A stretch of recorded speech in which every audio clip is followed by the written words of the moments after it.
Цэцэрлэгийн багш болцод дуралдаан 2026 Хэрлэн сумын 15 дугаар цэцэрлэгийн багшийн туслах Батбүхийн Сувья. Сайн байцгаана уу? Намайг Батбүхийн Сувья гэдэг. Би 2012 онд Дорны дээд сургуулийг Монгол хэл уран зохиолын багш мэргэжлэр суралцж төгссөн.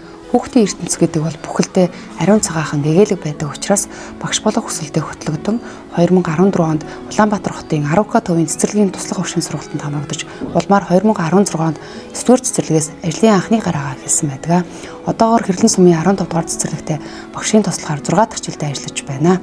Багшийн туслах миний хувьд хүн болох суур хүмүүжлийг цэцэрлэгийн бага наснд нь эзэмшүүлэхийг хичээж, бага насны хүүхдийн хөгжлийг дэмжин, нас сэтгэхүйн онцлогтон тохируулан эрүүл, аюулгүй амьдрах зөв дадал хвшил сургах ажлын хүрээнд түнтүүлийн эрүүл мэндийн цаг, аюулгүй амьдрах ухаан сургалтыг тус төлөвлөн хуваарийн дагуу тогтмол зохион явуулж байна.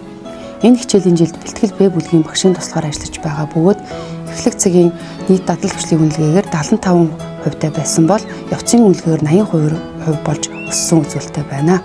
Мөн бүлгийн хүүхдүүдийн дунд бие даан өөртөө өөрчлөх хөдөлмөрт сургах, бусдад туслах, зөв дадал хвшилийг эзэмшүүлэх зорилгоор бид ажилсаг хүүхдүүд хөдөлмөрийн цагийн үйл ажиллагааг тогтмол 2 дахь жилдээ амжилттай хэрэгжүүлэн ажиллаж байна.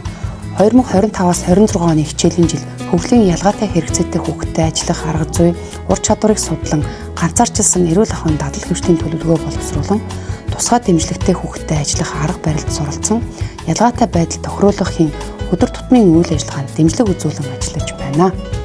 Өөрийн мэргэжлийн онцлог давуу талдаа тулгуурлан хичээлийн жилийн явц цэцэрлэгийнхээ дунд ахлах бэлтгэл бүлгийн нийт 16 хүүхдийн дунд уран уншлагын нэмэлт үйл ажиллагааг зохион явуулж, хүүхдийн нас сэтгэхүйн онцлог тохирсон 15 шүлгийг зааж, уран тод, чанга унших болон уран сайхны гоо зүйн боловсрол олгох хичээн ажиллаж байна.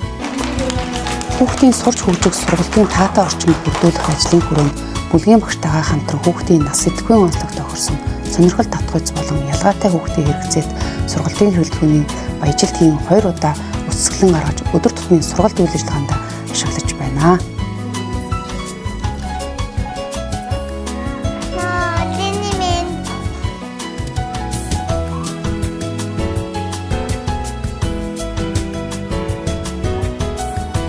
Сайн багшийн гар дээр маргаашийн нар манддаг гэдэгт итгэдэг.